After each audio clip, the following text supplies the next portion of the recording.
الله الله الله الله ما لنا مولى سوى الله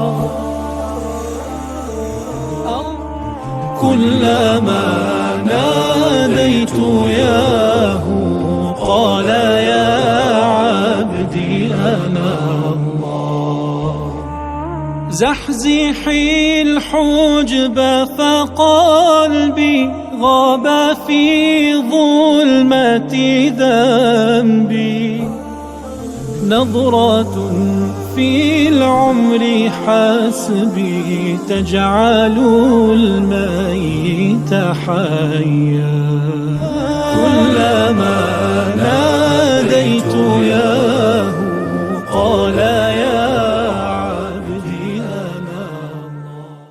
أعوذ بالله من الشيطان الرجيم. بسم الله الرحمن الرحيم. الحمد لله والصلاة والسلام على رسول الله وعلى آله وصحبه ومن والاه أما بعد. Hürmetli qarindoshlar, biz bugun Sura Niso'ningki 66 oyatiga keldik.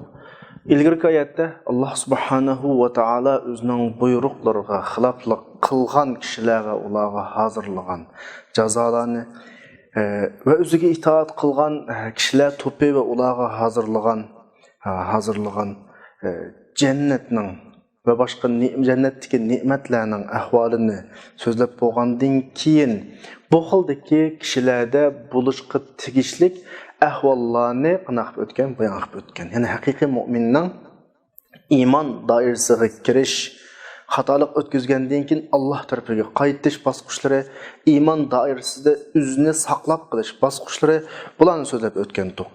Bugungi oyatdimi o'xshashlar mazmun shu haqida ketyapti. Ya'ni bir mu'min Alloh va Allohning rasuli tarafdan kelgan buyruqqa nisbatan qanday pozitsiyada bo'lish kerak? Qanday bir mavqe, qanday bir ideyani, qanday tayyorlikni saqlash kerak degan mazmunda kelgan oyat. Ya'ni oyatning qaritilmasi ilgirki oyatdagi munofiqsimon o'zini eg'izda musulmon deydigan, tilida islomni oshkor qiladigan, ammo qalbida kufrni yo'chirgan munofiqsimon kishilarga qarata xitob qilingan shaklda haqiqiy mu'minning qanday bo'lish kerak ekanligini bizga ifodalayapti. Davatuda astag'firullah. ولو أن كتبنا عليهم أن اقتلوا أنفسكم أو اخرجوا من دياركم ما فعلوه إلا قليلا منهم ولو أنهم فعلوا ما يوعظون به لكان خيرا لهم وأشد تثبيتا. Eğer biz ulağa avval bir kısaca tercüme qilib biz ulağa özünlarni öldürünler yoki yurtunlardan chiqib ketinglar desek, ulardan azg'inisidan boshqalari bu buyruqimizni qana qilmaydi, ijro qilmaydi. Agar ular shular vaz nasihat qabul qilinadigan yoki vaz nasihat qilinadigan ta'limotlarni degan bo'yicha ijro qilgan bo'lsa, bu ular uchun texmi yaxshi bo'ladi, ularning o'rnini texmi yaxshi mustahkamlaydi degan mazmunda keldi oyat. Oyatning asosiy mazmuniga kirishdan ilgari bizga diqqatimizni tortgan bir ikki nuqta bor. Birisi o'zini o'ldirish, o'lim masalasi, yana birisi yurtidan chiqish masalasi. İki ishni Alloh subhanahu va taolo taklifat sifatida, buyruq, ta'limot sifatida agar mashta buyruq bergan bo'lsak degan sifatda oldimizga qo'yibdi.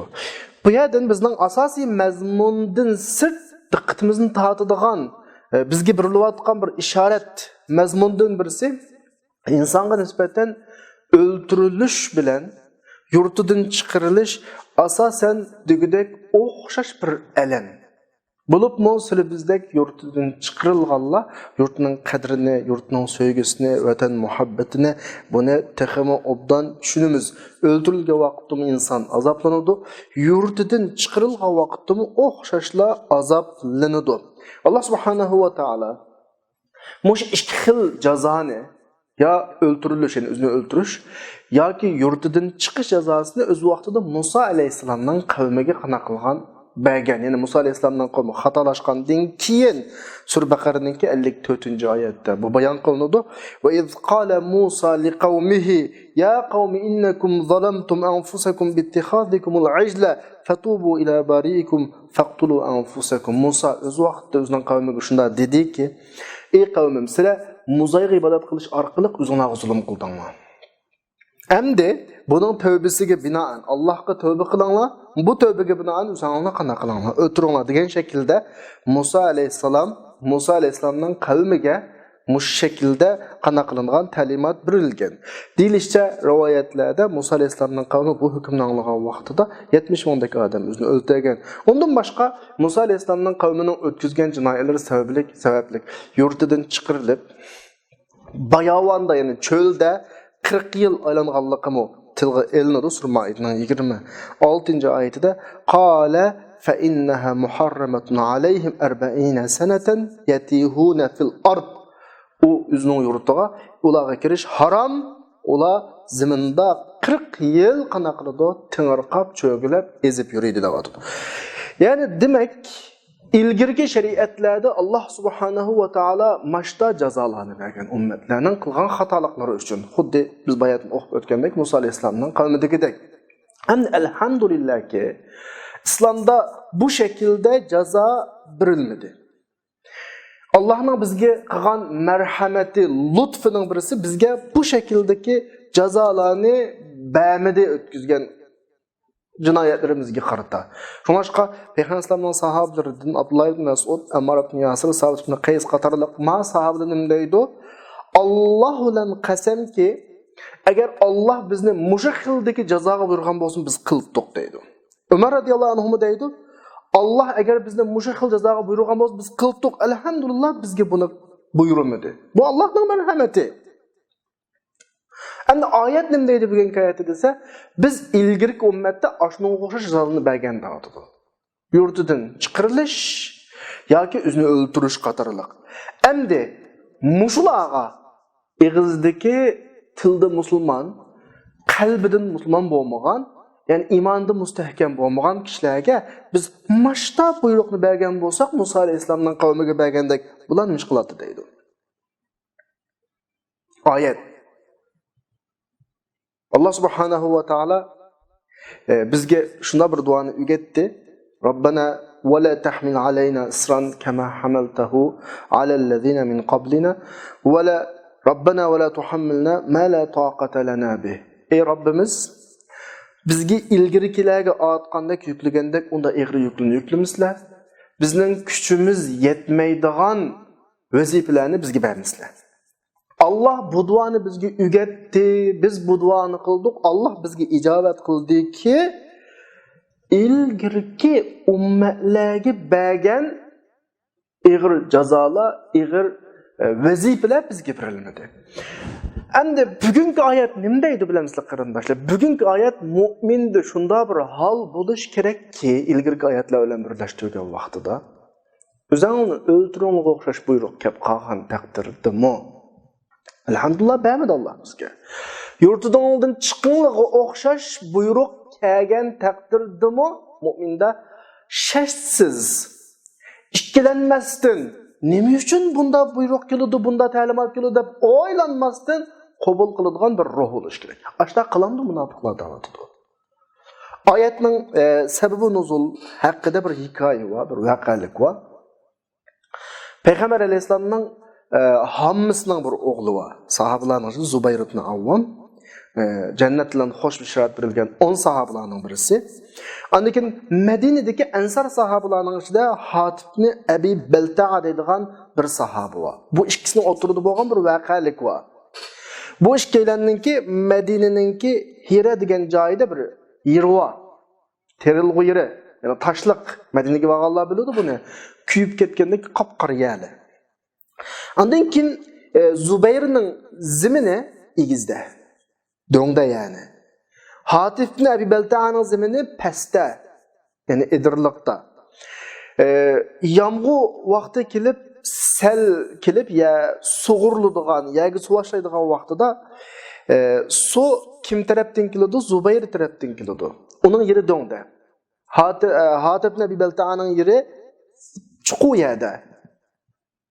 Yani jilg'ida yani. Mushu vaqtda ikkisining o'tirida biroz surkilish paydo bo'lib qoladi. Yani men avval sug'urma degan bir shaklda endi. Bilimiz endi o'zimizlarda muqim su iqini yo'q, faqat yomg'ir tushib, ma'lum bir edirliqlarga su yig'ilib, su iqim bo'lib eqib kelsa, shuni sug'uradigan gap. Payg'ambar alayhisolatu vasallam bu ikkisining da'at olishiga qarata hukm chiqardi. Yani mana ikkisi da'at olishib qolgandan keyin Rasulullohning qashig'iga keldi-da. Misha kelgan vaqtda men bir narsani qo'shib qo'yishni to'g'ri topdim qarindoshlar. Adolat haqda bir gap borki, ba'zilar o'zining tuqqanlarini deb boshqalarga zulm qiladi. O'zining yaqinini deb boshqalarga zulm qiladi. O'zining manfaatini deb boshqalarga zulm qiladi. Bu mu zulm? Yana ba'zilar boshqalarning oldida o'zining tuqqanlariga yonbosdi demtiki deb. O'zining manfaatini o'yladi deb demtiki deb o'zining tuqqanlariga yoki o'ziga zulm qiladi. Adolat shunday narsaki, bu adolatning talibi haq kimning olsa ikkilanmasdan, qo'rqmasdan shu bo'yicha qilish kerakki, haq boshqaning olsa, "Mening tuqqanimdi, yaqinimdi, do'stimdi, mening manfaatimdi" deb turib qanday qilish qolmaydi, u haqqa daxl qilish qolmaydi. Yoki haq sen tarafda, ya'ni sening manfaating tarafda, sening tuqqanlaring, do'stlaring, tunish bilishing tarafda bo'lib qolsa, endi buni men bu bo'yicha hukm qilsam, haq yana munda deb meni bir xato tushunib qolam tiki deb ma tarafga zulm qilolmaydi. Ya'ni haq nada olsa qo'rqmasdan ado qilish kerak. Rasululloh ashta bir hukmga duch keldi. Bu voqelikni Imom Buxoriy o'zining Sahih Buxoriy nomli kitobida ma shaklda rivoyat qildi. Rivoyatning shakli manda. Ansarlardan bir kishi, ya'ni Badrga qatnashgan bir kishi demakchimdi. Zubayr ibn Avvam Ansarlardan bir kishi bilan jidallashib qoldi. Rasulullohning qashiga keldi. Rasululloh shu yaning masalasini deb keldi demakchi. Rasululloh Zubayrga qarab dedi, "Zubayr, sen avval sug'urib, suyungni qo'shniga undan keyin quyvat" dedi. Shu vaqtda Halqa Ansarining Hatib ibn Abi Balta'ni biroz ochiqlab dediki, "Ya Rasululloh, sizning hammilarining o'g'li o'g'ashqa uningga yon besotamlar" degan bir ifodani qo'llandi. Rasulullohning chiroyi o'zgarib ketdi. Dediki, "Zubayr, sen suğa, ondan keyin chinqaq suğa, hattoki to'ssin." Zubayrning to'liq qilish tegishlik haq-huquqini to'liq atbadi Zubayrga hozir Rasululloh. Hadisning 5-dagi mazmun qargan vaqtda Rasululloh dastlabda har ikkilisining manfaatini asos qilgan bir shaklda, ya'ni qolaylashtirgan, osonlashtirgan bir shaklda qanaqa hukm qilgandi. Men shuna hadisni bayon qilishning oldida o'rinning voqea yuz bergan o'rinning sharoitini deb qo'ydim. Biriya do'ng, biriya chuquriya, cho'nquriya. Hammalar bilamiz, suv normalda do'ngda turmaydi. Hatto sug'urilib bo'lganmi do'ngning nemi chuqurga tortiladigan ahvollar bor. Shunga ko'pincha vaqtda munbatlik, o'tchib, ziroat va past o'rinlarda bo'ladi. Unda bo'lgandan keyin haqiqat nuqtasidan aytgan vaqtda har yerga o'zining sharoitiga qarata birilishi kerak. Suv uning ustiga oldida. Rasululloh bu yerda "Ma'mining tuqqanim yoki ma'mining nima" degan narsa asla qoladi, chunki u payg'ambar. Adolatla hukm qildi va azroq marhamatla hukm qildiki, quyvat dedi. Sug'uriblam quyvat dedi. Ammo bu yerda Ansar sahabining kallasida bir nim paydo qildi, bir boshqacha tushunch paydo qildi. Undan keyin Rasululloh ikkinchi qadamda asli hukmni bayon qildiki, "To'liq sen sug'ursan. Chinqab sug'ursan sen" dedi. Nimishqa? Chunki u do'ng. U ya qanchalik chinqalsa shunchalik yaxshi sug'uriladi. Va cho'nquriya, chuquya, jilg'iya hamon sug'uriladi. Hatta şusunu kuyuetsini soğuruldu. Hatta kuyuetmegen takdirde mi? Nem noktasından ikisi hoş niye olgaçka. İşkelisinin menfaati vakti kaparatlık yoludu. Resulullah'ın ki mananga pavukul addı demek geldi, açık geldi ki hükümden eslini şu vakitte kandak kıldı, yürügüzdü. Şu akalik boğan, muşu ayetki münasibetlik. Zübeyir radiyallahu anhu kiyinci nimde etti, ben muşu ayetini, biz yüzbegen şu ehval hakkında düşkende فَلَا وَرَبِّكَ لَا يُؤْمِنُونَ حَتَّى يُحَكِّمُوكَ فِي مَا شَجَرَ بَيْنَهُمْ deb ilgirki saatte okugan ayetimizni şu hakta düşken deb aşağı kana kıldı, rivayet kıldı qarindoshlar. Yani bu yerda demek olgan noktamız nimo dese Resulullah'ın epkelgen her hüküm Allah'ın hükmünde tukuyamız ilgiri saat sözlülük bunu. Yani Allah Resul tarafından kelgen her hüküm Üzünü mümin deb atığı Allah tarafından şartsız kabul kılınış gerek. Muşu tayyorlik mü'minde buluş gerek. Üzünü Müslüman deb atığı adamda buluş gerek. Emde bugünkü ayetke kelsek, eğer muşu ummet-i Muhammediye ve ummet-i Muhammediye'nin içindeki üzünü Müslüman deb turduğan kişiler bulup mu eleke münafıklar? Yani tilda üzünü Müslüman deydiğen, kalbide iman ornaşmagan kişilerge Allah ilgirki ummetlerge çögen hükümlerini çögen bozulu qanday qildi. Ayetni qayta o'qay qarindoshlar. "Walau anna katabna alayhim an iqtulu anfusakum." Üzanglarni o'tkizgan xatoliginglar uchun, jinoyatinglar uchun, munofiqlik qilganliginglar uchun üzanglarni o'ltiringlar yoki yurtinglardan chiqinglar deyilsa, ular qanday qiladi? Ya'ni bular agar haqiqiy mu'min bo'lsa, ularning qanday qilganligi aniq. Bu hükümni azizgina adamdan başqalar icra qilmaydi. Bu aslında adamlar qanday adamlar? İmanda haqiqiy mustahkam adamlar. Yani haqiqiy mu'min bu şekilde hazır durdu. Allah'ın hükmü nim bolsun. Hatta üzerine öldür bolsun, yurtungdan çık bolsun, kabul qilishga her zaman hazır durdu qarindoshlar.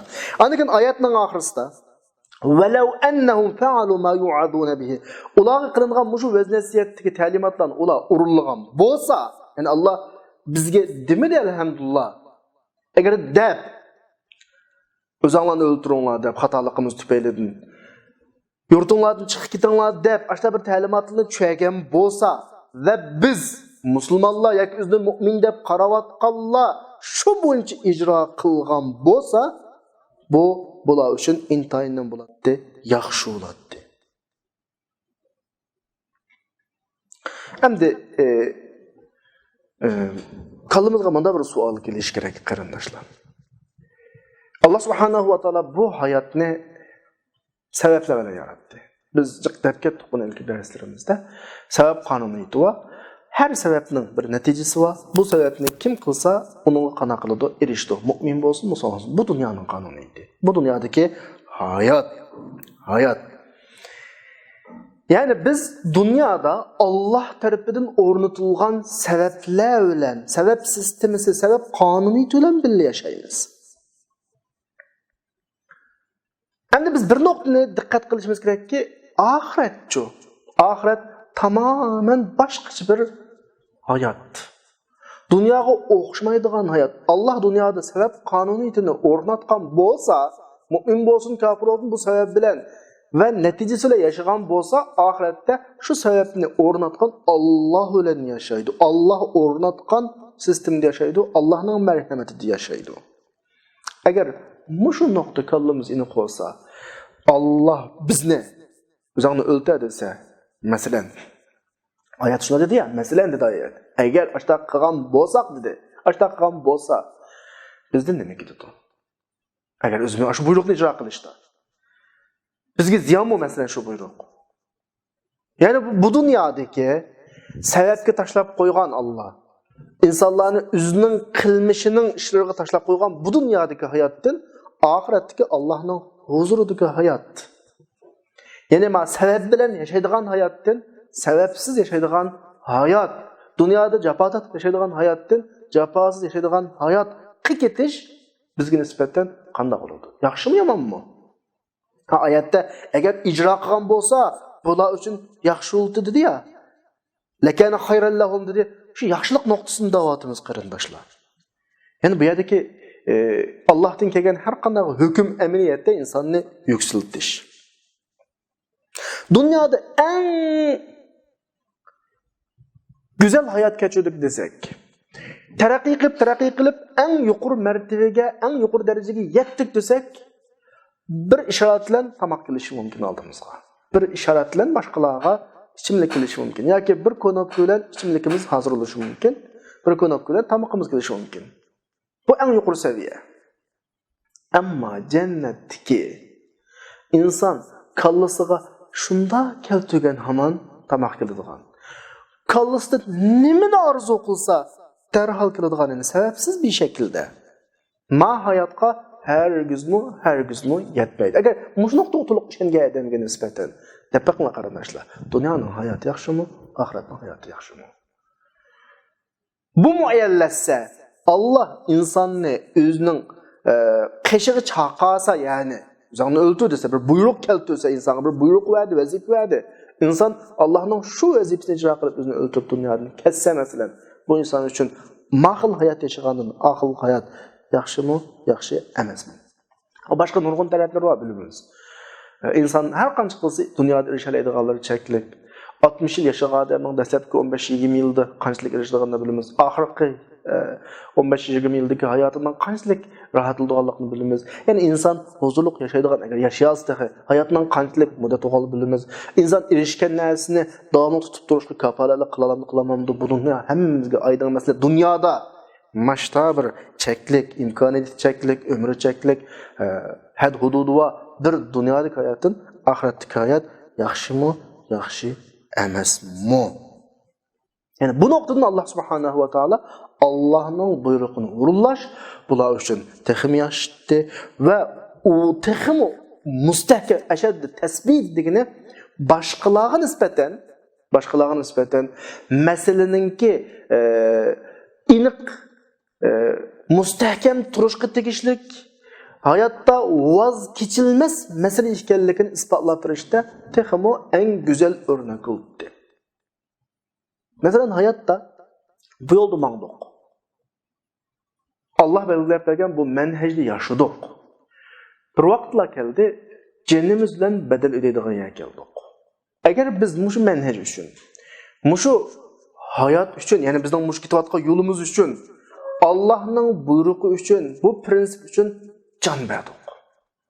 Bizden bergen şu cennimizden kiyin, bu yolda bizden arkamızdan kivatkallah, bu yolda texim mustahkam mağamdı ya geçecek. Tabii ki mustahkam mağamdı.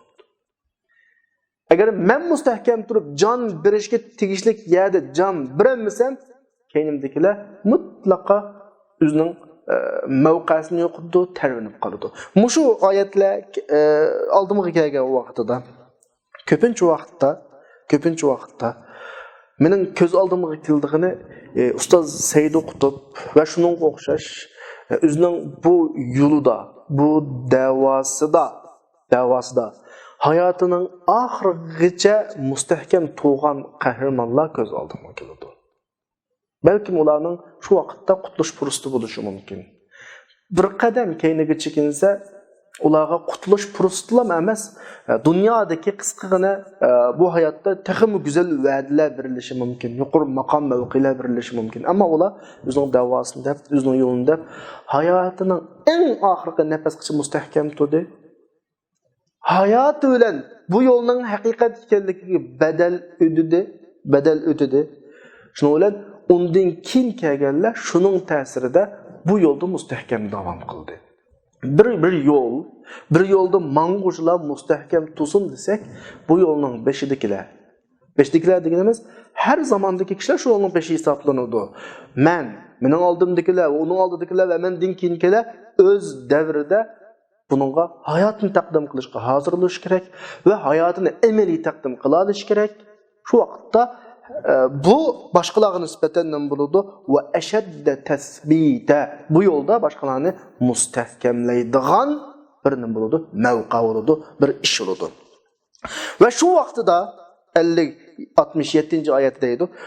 Ve izen la'ataynahum min ladunna ecran azima. Biz özümüz tarafdan bir ecr biratdik ularga deydi. Allah'ın buyruğunu ecri haqiqiy icra qil Allah'a. Allah'ın her xil şekildeki buyruğuna her zaman hazır ol Allah'a biz özümüz tarafdan bir ecr biratdik deydi. Muş orunda, muş ayette. Muş özümüz tarafdan degan bir söz ifade qo'llanildi. Men ilgirki darslardan bir qatim bu vaqtda to'xtalgan deb ismdi va. Diginimizdek hayat sebep natija qonuniyatidagi hayat. İnsan tirishsa bir narsa gelişidi. Ticaret qilsa pul topadi. Tirishib o'rgansa bilim oladi. Ammo mush qonuniyatdan hal qilgan bir nuqta bor. Mayli qaysi sohada iqtisod, rizq, bilim har qanday sohada qonuniyatdan hal qilgan bir nima holat bor. İnsan qiyinchilik erishidi ya rizqda. Qiyindinmi eshqan bir şekilde o'ylamagan yerdan, o'zi tirishmagan yerdan rizq beriladi. Buning ismi min ladun. Allah tarafidan kelgan rizq. İnsan o'rganmasimi erishadigan bir bilim bo'ladi insonda. Bu Allah tarafidan kelgan nima bilim. Buning misali Sura Kahf'ning 65. oyatida Musa aleyhisselam bilim o'rganish uchun borgan bir kishining bir hikoyasi vaqaligi bor. Buni ba'zi tafsirlarda Xizr deydi. Mayli Xizr olsun, bu muhim emas. Muhimi Musa aleyhisselam degan bir payg'ambar. 5 katta payg'ambarlarning birisi. Allah biyo so'zlagan payg'ambar. Ammo ma bir adam Allah o'zi tarafidan bir ilm bergan odam bo'lg'achqa Musa aleyhisselam bilim o'rganishga uning qashqa bordi. Davotida Qur'on shuni فوجد عبدا من عبادنا آتيناه رحمة من عندنا وعلمناه من لدنا علما. Musa bizning bandilarimizdan bir bandidan uchrashdi. Biz o bandiga o'zimizdan bir marhamat qilgan banda va bizdan bir bilim bergan banda deydi. Allah bizdan bergan bilim deydi. Ya'ni u odamga bergan bilimni Musa alayhisalom bilmaydi degan gap yani. Bir payg'ambar o'qimaydigan bilimni Allah berdi degan gap masalan. Ondan başqa Meryem aleyhisselamның vaqaligini bilisizlar. Zakariya aleyhisselam Meryem aleyhisselamның qashig'iga kirsa, u mavsumda u rayonlarda tepilmaydigan yemek-içmek rizqini ko'radi. Nereden keldi? Allah onu hisobsiz berdi. Mana bu Allah'ның qishidan kelgan rizq. Yani Allah'tan bir vasıta erishgan narsa ladun ifodasi bilan qo'llanildi. Mesela bunun bir misal alaylı. Velillahil mesalul a'la. Fakat meseleni yuritish uchun elyapmiz misalga. Men bir şirkette bir işçi işlettim. Onun işliginiga yarasha oyligiga masalan ya 1000 lira ya 2000 lira berdim. Bu o'zining qilgan ajri. Endi men bu ishchiga biroz ko'zimga issiq ko'rinib, o 2000 lira oyligidan boshqa eshurib bersa 3000, 4000, 5000 verdim. Mao 2000 lirası senin aylık şakkın ama Mao men soğan. Mao buna hesapsız. Yani aşı şirketinin hocayini ya şirketinin iyisi üzü buna hesaplamayıp bergen bir numaralı pul oldu. Bu bir misal. Endi ayet nimdeydi desanla biz aşta ulağı üzerine öldürünla dep bir buyruk versek. Yoki yurtingizdan chiqinglar deb bir buyruk versek, mushuni g'ing qilmay qana qilsa, ijro qilsa, biz ularga min ladunna deyotdi. Biz o'zimizdan bo'lgan bir ajr bulamadik, ajrning keyinda azim, buyuk ajr deyotdi. Ya'ni bu yerda Alloh subhanahu va taolo qilganlarning qilmishiga yarasha ajr beraman demay, min ladunna ifodasini qo'llanganligi bu ajrning keyinda cheksiz, hisobsiz adamning qilgan işlerinin dairesinden halqıgan bir ecrini berdiganligini Allah subhanahu va taolo bu oyatda qanday qilyapti, ifodalanyapti qarindoshlar. Ondan keyin oyatda o'ltirish ifodasi qo'llangan bir kichikina bir mazmunni qistirib o'tay. Har doim o'lish bilan o'ltirish ikkisi farqlanadi. Qur'onda kelib qolgan o'rinlarni farqlantirish kerak. O'lish ifodasi Qur'ondagi bir adamning hech qanday bir tashqi omilning ta'siriga uchramasdan jinning chiqib ketishi o'lish bo'ladi. O'ltirish badanga sirtdan bir omilning ta'sir qilishi orqali ruhning turishi uchun ketarlik bir sharoitni yo'qotgan vaqtida ruh bu badanda turolmaydi, chiqib ketadi. Buning ismi nima? O'ltirish.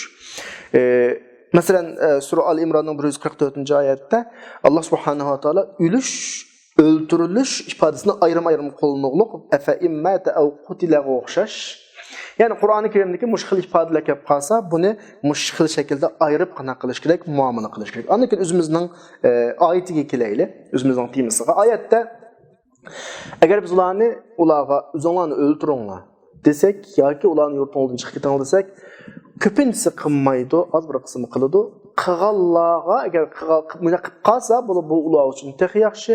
O'zidan keyin yoki o'zidan boshqalarning texmi bu yo'lda mustahkam turishiga buning foydasi va ularga biz o'zimizdan bir katta ajr beramiz dedi Alloh subhanahu va taolo. Nima uchun? Chunki Alloh subhanahu va taolo Sura Al-Imronning 169-oyatida "Va la tahsabannallazina qutilu fi sabilillahi amwat bal ahya 'inda rabbihim yurzaqun." Sizlar Alloh yo'lida o'ltirilganlarni o'lik hisoblamanglar. Bular Allohning nazarida tirik rizqlanıyotdi dedi. Ya'ni bir odam jenini olqonga aqab turib Alloh yo'lida urush qilsa va o'lsa, u qadar katta mukofot qilishdi. Ya'ni bu odam natijada o'ldi. Anikin agar Alloh mushuning o'rnida o'zinglarni o'ltiringlar, o'zini o'ltirdi, Allohning buyrug'i uchun hech kim bizni o'ltirgisi yo'q. Lekin Alloh buyruqligi uchun bizni o'ltirgan bo'lsa, tabiiyki buning ajri oningdan katta. Nima uchun? Allah yo'lida Allohning buyrug'ini ijro qilib, Allohning dushmanlari bilan urushgan vaqtida inson o'zini o'ltirmaydi. Boshqalar insonni o'ltiradi. Bu insonga nisbatan o'zini o'ltirgandan biroz qulay. Ammo Allohning buyrug'ini deb o'zini o'ltirish bu eng tasi ish. Undan keyin buyruqqa amal qilish ajri haqiqatan katta. Bu yerda o'rtaq bir nuqta bor. U o'simi mayli Allohning dushmanlari bilan urushib o'lsin yoki Allohning buyrug'ini ijro qilish uchun o'zini o'ltirib o'lsin, har ikkilisida bu kishi, ya'ni jonini bergan kishi Allohning buyrug'ini deplam qiladi. Allohning buyrug'ini ijro qilish uchun qiladi. Mana bu nuqta eng mo'tabar nuqta va e'tiborga ilinadigan nuqta bu. Ya'ni Allohning buyrug'ini ijro qilish yoki qilmaslik masalasi. Bir misol olaylik. İbrahim aleyhissalatu vesselam nima uchun payg'ambarlar ichidagi eng katta payg'ambar hisoblanadi? Allohning do'sti hisoblanadi. Allah İbrahim aleyhissalomga u qadar bir imtihon keldi ki balan o'ldi. Balan qurbonlik qilinadi. Qurbonlikning shakliga qaranglar. Bu qurbonlikni birisi kelib qilmaydi, sen o'z qo'lingdan qilasan. İbrahim aleyhissalom bir dada. Endi odam o'zining jonini bersa, birdiki inson bolalarni o'z qo'lidan bo'g'izlaydigan ishni hech kim qilmaydi. Buning da bardoshlik berolmaydi. Ammo Allohning buyrug'ining oldida İbrahim aleyhissalom g'ing qilmadi, ijro qildi. İsmail aleyhissalom bunga qat'iy qarshi qo'ymadi. Alloh subhanahu va taolo buyuk imtihondan o'tganlik natijasida bolasining o'rniga bir qo'chqordan birini qana qildi, almashtirib berdi. Demak, bu imtihon oddiy imtihon emas. Bu yerdagi men sizlarga oxirisida ifodalamoqchi bo'lgan muhim bir nuqta u o'simi qanday bo'lsa Allohning buyrug'ini ijro qilishga hozir turish. Mu'mindan talab qilinadigan bu. Allohning eng katta mukofotiga loyiq bo'ladigan va noil bo'ladigan kishiningki sifati bu. Ya'ni buyruq qanday shaklda kelsa, shu shaklda qana qilish, ijro qilish. Dushman bilan urush, jiningni tik o shaklda. O'zingni o'lta bu shaklda. Balangni qurbonlik qil bu shaklda. Ya'ni buyruqning shakli qanday shaklda kelsin, muhimi bu buyruqni o'z pati qana qilish, ijro qilish. Ana shu vaqtida oyatda deyilgandek Allohdan bevosita keladigan hisobsiz mukofot, hisobsiz ajrga erishish va la hadaynahum siratan mustaqima. Va bu xil kishilarni biz to'g'ri yo'lga, mustaqim yo'lga qana qilib boshlaydik deydi. Endi oyatda ikki xil taklifat va Alloh mushtaq buyurgan bo'lsak degan taklifatdan birisi o'zini o'ltirish. Tabiiyki o'zini o'ltirilganlar dunyodan ketadi, o'zini o'ltirganlar. Oxirat Allohning qashqirib, o'zining irishdigan mukofoti qilishdi. Yana birisi yurtingdan chiqinglar buyruqi. Shuni ijro qilganlarni Alloh subhanahu va taolo to'g'ri yo'lga qanaqan bo'ladiq, boshlagan bo'ladiq deydi. Oyatning oxiridagi to'g'ri yo'lga boshlagan bo'ladiq degani kimlar uchun desa, yurtingdan chiqinglar buyruqiga bir küzü keyinde qamasdın, qanqamasdın qanaqlalığalığa, çıqalığalığa andaki başta mukafat var. Hamdi dersimiz vaqt münasibeti bilen müşahede ahırlaştı qarindaşlar. Dersinin ahırında ben qarindaşlarımızga muşu ayetin ögengen ağan mezmunlarga göre tavsiye qiladigan noktam bulup biz yurtumuzdan ayrılgan vatan işqida, vatan firaqida köygen kişiler oluş sübütümüz bilen vatanning sevgisi, vatanning muhabbeti bizga o kadar tuyuldu. Burun qadri yetmegen bolsak, endi qanday qilyapmiz, yetyapmiz. Ammo bu yerda texmi muhim bo'lgan bir nokta. O olsa Allohning buyrug'ini ijro qilish. Allah bizden bir talablarni qildi, bir buyruqlarni berdi bizga. Biz shu buyruqni ijro qilamiz deb vatandan ayrildik. Vatandan chiqdik yani. Çıqqandan keyin vatandan aloqamiz uzildi va yoki bu sabablar bilan biz musofirlik yo'liga kirdik, g'urbatchilik yo'liga kirdik. Biz bu yerdagi bir qism tatiyotgan japa yoki bir qism kelayotgan tusalg'ular munosabati bilan Allohning dastlabda bizni yurtdan olib chiqqan vazifasini asla unutmasligimiz kerak. Ya'ni darsimizda ta'kidlanayotgan muhim bir nuqta nima edi? Allohning buyrug'ini icra qilishdi. Biz şu buyruqning icra qilinish yo'lda uzluksiz davomlashtirsak, bizni sırat-ı mustaqimga Allohning boshlaydiganligida hech shubimiz yo'q. Alloh bu kichkina bir imtihondan keyin İbrahim alayhisolamga bergan qurbonlik qilish imtihoniga o'xshash imtihondan keyin yana shu İbrahim alayhisolamga bergan bir qo'chqa qurbonlik qildi-ya, bizga inshaalloh Allah mutlaka bir yo'l berdi. Mutlaka tatkan cafalarımız, төлеген bedellerimiz Allah'ın buyruğunu icra qilish uchun herkes biyudu qalmaydi, sebepsiz qalmaydi, neticesiz, mukafatsız qalmaydi. Allah subhanahu va taala hammalarni bu yo'lda oxirigacha mustahkam turadigan kishilarning qatoridan qilsin. Va axiru da'vana alhamdulillahi robbil alamin.